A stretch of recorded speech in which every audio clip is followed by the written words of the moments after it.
네, 반갑습니다. 오늘도 이제 강박 증상을 이해하는 시간을 가지려고 합니다. 이 이해를 돕기 위해서 제가 기생충이라는 요즘 뭐 영화로도 화제가 되기로 했는데 이 기생충에 비유해서 한번 좀 설명을 해볼까 합니다. 강박은 기생충과 비슷한 속성이 많이 있어요.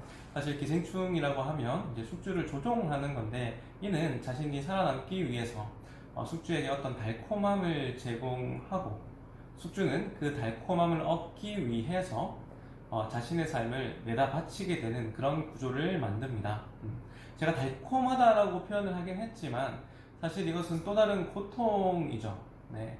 그 순간에 어떤 찝찝하고 진실처럼 믿어지는 그 고통을 해소하기 위해서 강박이라고 한다면 그 기생충이 준 강박을 하지 않을 수 없는 그런 상태. 마치 바로 코앞에 꼭 해내야만 할 것 같은, 확인해야 될 것만 같은 그런 출구이기 때문에 우리가 마치 정말 기생충처럼 진실을 보지 못하는 그런 속성을 발현하게 됩니다. 사실 이것이 지속이 되면 자신도 모르게 중독이 되고 정신이 망가지는데요. 사실 이렇게 생각할 수 있어요. 우리가 시간이 너무 많이 지나게 되면 기생충 없이는 살아갈 수 없는 상태가 된다는 거예요. 사실 기생충은 실체를 알아보지 못하도록, 그러니까 그 달콤함으로부터 벗어나지 못하도록 우리 마음을 조종합니다. 그 조정당하는 숙주는 이런 느낌을 가질 거예요. 이것이 아니면 죽는다라는 느낌이에요. 강박과 같죠. 강박도 이것을 하지 않으면 정말 큰일 난다라는 어떤 진실이라는 어떤 믿음을 생생하게 만들어냅니다. 그렇게 이 달콤함만이 살 길이라 제안하는 것처럼 강박 역시 이것을 해야만, 이 강박을 해야만 살 길이다라고 제안을 하는 것이죠. 내담자는 그 달콤함이 아주 큰 고통이더라도 그것이 유일해 보이는 출구이기 때문에 합리화를 강요받게 됩니다. 그리고 그 강요받은 시간이 너무 길어지면 그것이 없는 삶 자체를 상상하기가 힘들어지죠. 그렇게 되면 마치 고통을 내 삶으로 받아들인 상태와 같이 되게 되는 겁니다. 제가 강박을 달콤함이라 표현한 이유는 사실은 내가 진심으로 직면하기 싫은 것을 사실은 막아주는 역할을 하기 때문입니다. 사실 이 증상을 겪고 있는 분들께서는 이 이야기를 인정하기 너무 힘드실 거예요. 아마 그들 나름의 개별로 그것만큼은 절대 인정하고 받아들이고 싶지 않은, 숨기고 싶은, 들키고 싶지 않은 것이 분명히 있으실 거예요. 그 대신에 무의식이 느끼기에 그것을 들키는 대신에 강박은 그것을 들키고 숨기고 받아들이는 대신에 선택한 어떤 고통이다라고 생각하시면 됩니다. 이것이 무의식의 입장에서는 강박이 더 쉬운 출구로 선택한 것이라는 거예요. 믿긴 힘드시겠지만 우리는 그 잘못된 심리 구조로부터 탈출하고 벗어나야 합니다. 정말 내가 숨기고 싶은 게 있다라는 거고 그것을 드러내는 것보다는 이 강박 증상을 출구로 드러내는 것이 더 낫다라고 무의식은 판단하는 거죠. 사실 이것은 마음먹은 대로 의지만으로 되는 것은 아니에요. 그래서 정말로 더 이상 이렇게 살고 싶지 않다고, 강박은 정말 죽은 거나 다름없다며 제발 살려달라고 하는 내담자분들조차도 이 강박이 사라지려고 하는 순간을 맞이하면 굉장히 큰 두려움을 느끼곤 합니다. 사실 이것은 의지의 문제가 아니에요. 내 심리적인 구조의 문제이고 무의식이 자동 반사적으로 반응하는 겁니다. 절차상의 문제라는 거예요. 다시 말해서 몸이 자동 반응하는 거고, 앞에서 제가 이야기했듯 이런 뇌의 대상회전이라는 그 부위가 공포와 불안과 그 두려움과 관련한 아주 근원적인 것과 동물적 반응을 만드는 것과 관련한 부위가 활성화돼서 자극돼서 나오는 반응이라는 것을 인식하고 있는 것이 굉장히 반드시 필요합니다. 그렇다면 우리가 무엇을 정말로 들키고 싶지 않은 것일까요? 이것은 사람마다 구조는 조금씩 다를 거예요. 하지만 강박 증상을 겪는 많은 분들에게서 어떤 특정 부모에게서 엄청나게 많은 기대를 본인 스스로가 받았던, 혹은 부모가 나를 기대할 거라는 그런 욕망이 많이 나오고요. 그것으로부터 뭔가 인정받아야만 한다라는 그런 어떤 완벽주의가 형성이 되어 있는 경우가 많이 있습니다. 그리고 어떤 부모로부터 어떤 잘못된 기대에 저항하지 못한 어떤 모습이 많이 나오기도 하고요. 이는 우리가 앞에서 이야기하기도 했지만 특정 감정 혹은 어떤 남성성에 대한 억압이 있을 가능성이 굉장히 크고, 특히 이제 분노라는 감정의 출구가 막히는 경우가 많이 생긴다라고 이야기했습니다. 지금은 나는 분노를 잘해요 라고 말하는 분들도 있으신데요.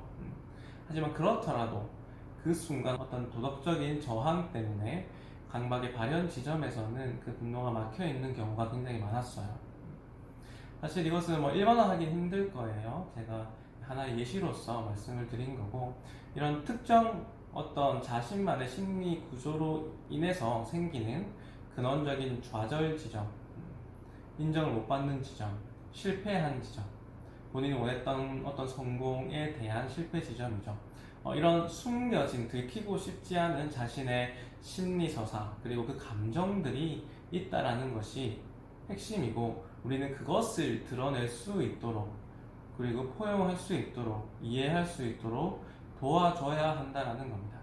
그것은 단순히 머리로 논리적으로 아는 것이 아니라 몸으로, 이건 절차적인 기억이기 때문에 몸으로 생생하게 풀 수 있도록 그것을 우리가 구조화 시켜줘야 된다는 거예요.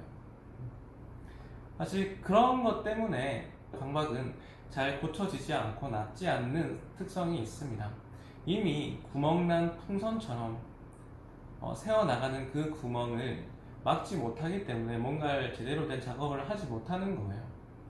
우리가 근본 원인을 그냥 인지적으로 알더라도 좋아지지 않는 이유는 그런 어떤 들키고 싶지 않은 것이 현실에서, 그리고 마음속에서 감정적으로, 신체적으로 막혀 있기 때문입니다. 그래서 올바른 감정, 올바른 신체화 증상을 올바른 상황에서 우리가 드러낼 수 있게 만드는 것이 이 구멍난, 새어나간 이 구멍을 보수하는 지점이고, 이것이 정말 치유를 위해서 핵심인 경우가 많다라는 거예요. 우리가 감정을 드러내려 할 때 강박이 악화가 되는 경우가 있어요. 그거 말고는 혹은 신체화 증상으로 이렇게 나오는 경우가 있습니다. 이 말의 의미 역시 감정이 강박 증상에 어떤 식으로든 영향을 미치고 있다라는 거겠죠.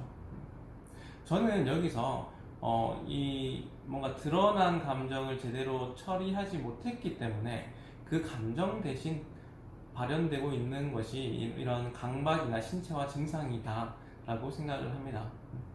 우리가 이런 어떤 최초 억압으로부터 받고 싶었던 사랑과 관심, 인정, 그에 대한 실패는 사실 생존을 위협하는 실패이고, 그렇기 때문에 다른 사람들한테는 그렇게 큰 일이 아닐지라도 나에게는 그런 트라우마적으로 굉장히 큰 어떤 감정적인 체험을 하게 만든다라는 거예요. 그것이 일어나면 큰일 난다라는 어떤 욕망으로 생기는 그 반대급부, 그로부터 무의식이 나를 보호하기 위해서 작용하는 것이 바로 강박이라는 겁니다. 예를 들어서 내가 누군가에게 무시당하거나 깔보임을 당하거나 어떤 부모의 기대를 충족을 못 시키거나 하는 그런 자신만의 실패 지점과 맞물리면서 강박의 시작점이 만들어진다는 거예요.